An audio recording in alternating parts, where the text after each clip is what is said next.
Perkenalkan saya Anon Dwi Saputra. Saya akan mempresentasikan mengenai praksis dualisme orang bebal dan orang bijak menurut Amsal dalam pendidikan agama Kristen. Tetapi sebelum saya akan memaparkan presentasi saya, mari kita menyimak cuplikan berikut ini.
Oke, baik.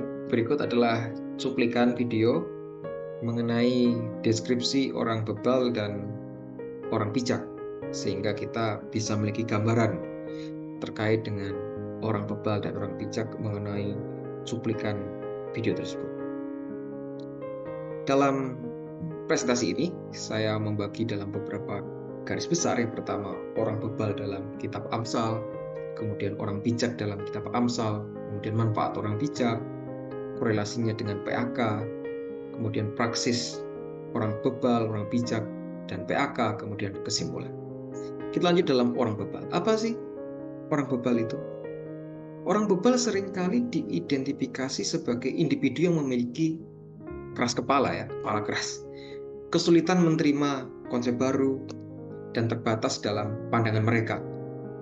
Mereka cenderung menolak informasi baru tanpa mempertimbangkan bukti atau argumen yang dapat mendukung perspektif yang berbeda.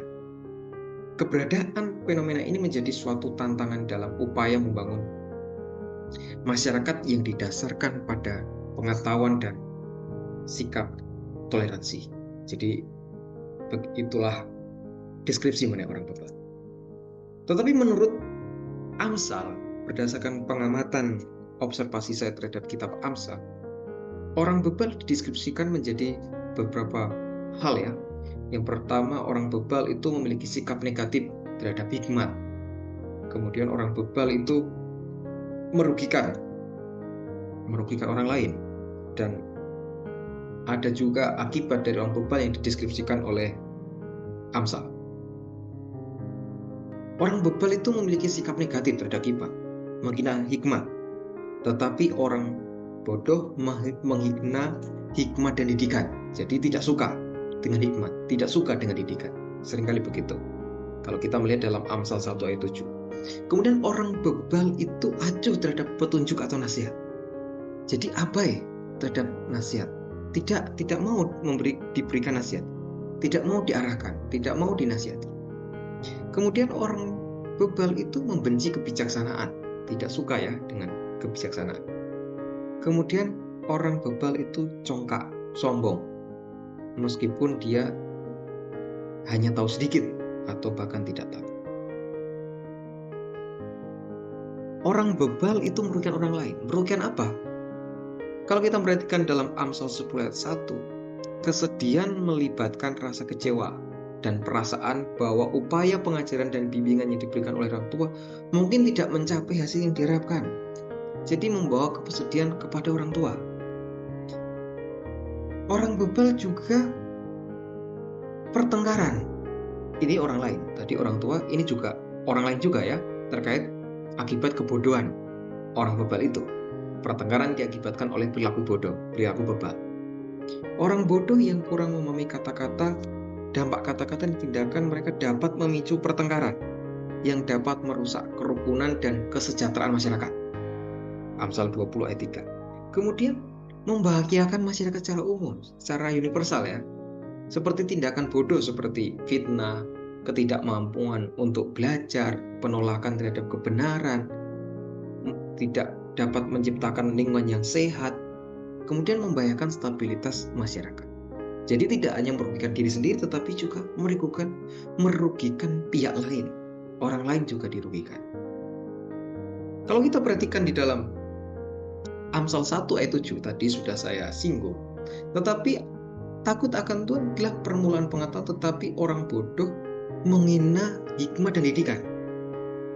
Highlight menghina hikmat dan didikan. Jadi orang bebal tidak hanya dianggap kurang pengetahuan, melainkan sebagai individu yang secara aktif menolak takut akan Tuhan itu. Menolak hikmat adalah manifestasi dari ketidaktaatan yang mendalam. Hal ini mencerminkan keputusan yang disengaja untuk tidak mengikuti petunjuk Tuhan dan memilih jalur yang bertentangan dengan nilainya. Kelalaian terhadap nasihat. Orang bebal tidak mampu melihat konsekuensi atau kelemahan dalam pendekatan mereka sendiri. Jadi dia lalai terhadap nasihat. Mereka dapat terjebak dalam keterbatasan pandangan mereka sendiri dan cenderung mengabaikan perspektif yang dapat memperkaya pemahaman mereka. Jadi dia menjadi pribadi yang eksklusif ya. Orang bebal itu seperti yang digambarkan dalam Amsal, cenderung menolak nasihat, merasa diri benar, merasa diri mampu dan tidak perlu orang lain. Sikap keras kepala ini dapat mengakibatkan keengganan untuk memperbaiki diri, ya karena sudah merasa benar sehingga enggan, susah untuk memperbaiki diri atau belajar dari pengalaman orang lain. Kalau Amsal 12 ayat 15 mengatakan, jalan orang bodoh lurus dalam anggapannya sendiri, tetapi siapa mendengarkan nasihat, ia bijak. Amsal pula menjelaskan mengenai akibat dari kebodohan itu, kebebalan. Bibir orang benar mengembalakan banyak orang, tetapi orang bodoh mati karena kurang akal. Jadi mulut yang dimiliki oleh orang bebal dapat menjadi sarana untuk menyampaikan perkataan yang merugikan diri mereka sendiri. Kehancuran yang timbul mencerminkan kurangnya kontrol diri dan pemahaman akan dampak kata-kata. Jadi kebodohan bukanlah suatu keadaan yang muncul begitu saja.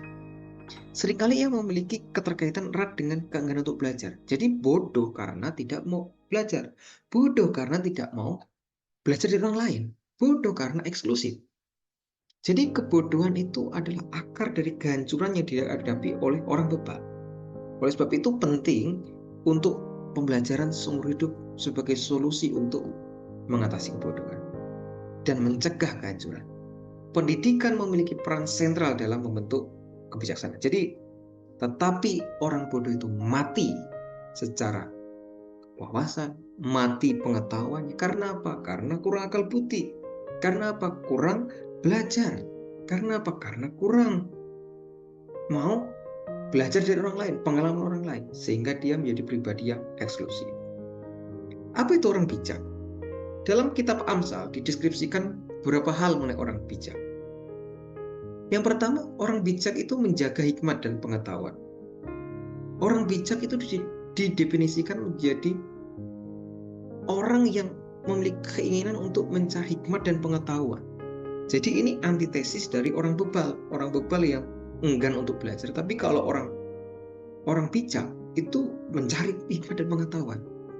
Kalau kita melihat Amsal 18 ayat 15, menyoroti nilai positif dari kegiatan intelektual, mengajak kita untuk terus membuka pikiran kita terhadap pemahaman yang lebih dalam, terus belajar. Keberhasilan dan kesejahteraan melalui kebijaksanaan. Artinya, menjadi bijak itu menumbuhkan keberhasilan dan kesejahteraan. Perhatikan dalam Amsal 3 ayat 13-18. Di sana digambarkan kebijaksanaan itu sebagai harta yang jauh lebih berharga daripada kekayaan materi.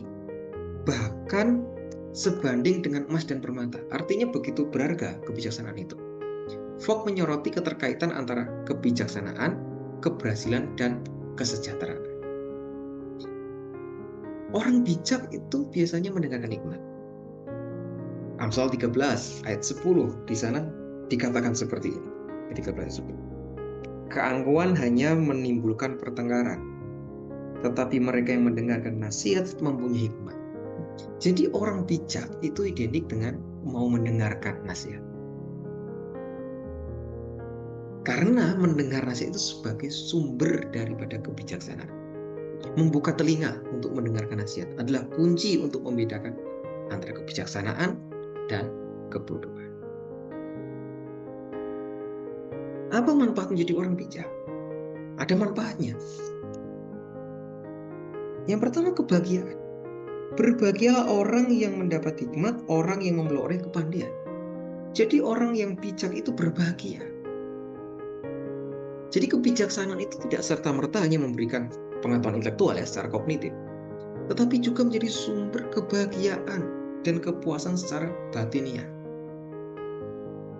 Kalau kita melanjutkan di dalam ayat 16, umur panjang ada di tangan kanannya, di tangan kirinya kekayaan dan kehormatan. Jadi manfaat orang bijak, kesehatan dan panjang umur. Jadi kebijaksanaan itu berkontribusi pada hidup yang lebih sehat dan panjang. Orang bijak membuat keputusan yang mendukung kesehatan, cenderung menikmati umur panjang yang menjadi anugerah dari pemahaman dan penerapan kebijaksanaan. Jadi kesehatan, jadi umur panjang itu juga efek daripada sikap hidup yang bijak dalam mengelola kehidupan ini. Dan selanjutnya di ayat 16, di tangan kirinya kekayaan dan kehormatan. Menunjukkan bahwa di tangan kiri kebijaksanaan terhadap kekayaan dan kehormatan. Kebijaksanaan menjadi faktor kunci dalam mencapai kesuksesan finansial dan mendapat penghormatan dari masyarakat. Mengapa? Karena orang bijak itu cenderung membuat keputusan yang bijak dalam mengelola finansial, menciptakan stabilitas ekonomi, mendapatkan penghargaan dari lingkungan sekitar. Orang bijak juga, manfaat orang bijak juga relasi ya. Orang bijak melalui interaksi sosial yang positif, cenderung memberikan dampak yang baik pada masyarakat sekitar, membangun komunitas yang saling mendukung. Biasanya orang bijak melalui interaksi sosial yang positif menjadi agen perubahan dalam bentuk nilai-nilai sosial. Saya memberikan tabel sebagai pembeda antara orang bebal dan orang bijak dalam beberapa kriteria yang saya tuliskan. Dalam kemampuan belajar menerima ilmu, orang bebal sulit ya untuk memahami konsep ya, karena sulit untuk belajar dari orang lain. Kalau orang bijak itu mudah memahami, menerima ilmu gitu.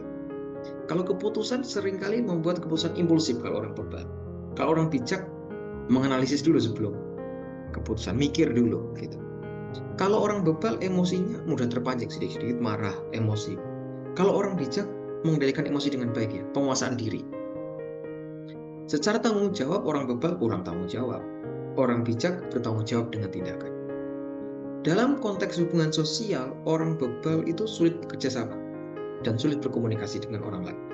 Kalau orang bijak pasti bisa bekerjasama, bisa diajak komunikasi dan bisa diajak kerjasama dengan baik. Dalam segi keterbukaan, orang bebal tertutup terhadap pandangan baru. Dia eksklusif sifatnya. Orang bijak terbuka dengan berbagai pandangan. Oke, demikian paparan terkait dengan orang bijak dan orang bebal dalam perspektif kitab Amsal.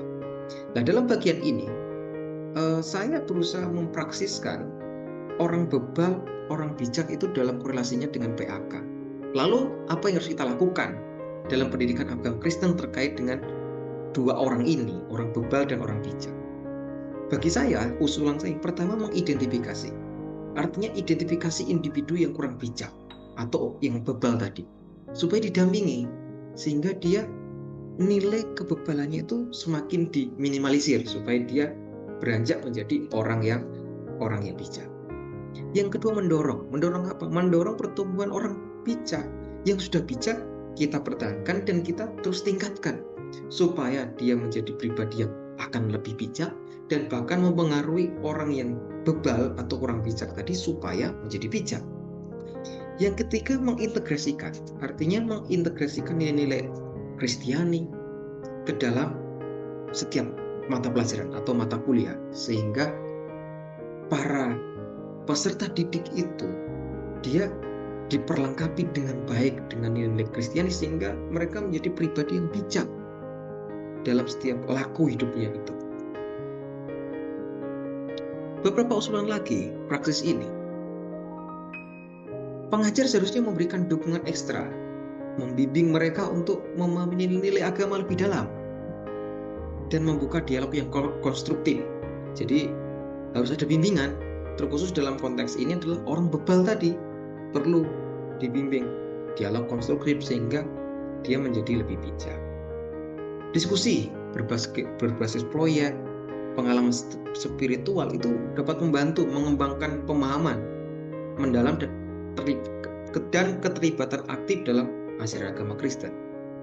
Kemudian juga usulan saya, kurikulum pendidikan agama harus secara konsisten mengintegrasikan nilai ajaran agama ya ke dalam setiap mata pelajaran, memastikan bahwa agama bukan hanya teori, tetapi juga praktek yang memengaruhi setiap aspek kehidupan. Jadi, presentasi saya kalau dalam membuat skema, begini skemanya kira-kira. Jadi semuanya itu akan bermuara di pendidikan agama Kristen. Orang bijak, orang bebal itu akan kumpul di sini. Tetapi menurut pengamatan saya dalam presentasi ini, orang bijak dalam pendidikan agama harus semakin bijak. Didorong dengan kurikulum yang terintegrasi dengan Kristiani, orang bijak harus semakin bijak. Bijak bagi dirinya sendiri dan bahkan mempengaruhi orang lain supaya orang lain juga bijak. Orang bebal ketika masuk sini, kebebalannya harus diminimalisir dan dia akan beranjak menjadi orang yang bebal. Nah, analisis Amsal ini akan menolong kedua pribadi ini dalam konteks pendidikan agama Kristen supaya mereka memiliki pedoman untuk menjadi orang bijak, karena Amsal mengajarkan begitu banyak dan kental mengenai kebijaksanaan itu. Di dalam perjalanan pendidikan agama Kristen, mempraksiskan dualisme antara orang bijak dan orang bebal seperti yang digambarkan dalam Amsal adalah seperti mensunat balok kebijaksanaan dan ketidakbijaksanaan. Guru yang bijak melihat tantangan ini sebagai panggilan untuk mendidik, membimbing dengan kebijaksanaan mereka, membuka pikiran orang bebal dan mendorong pertumbuhan spiritual orang bijak, sehingga harmoni ajaran agama Kristen mengalir dalam setiap langkah pendidikan. Terima kasih.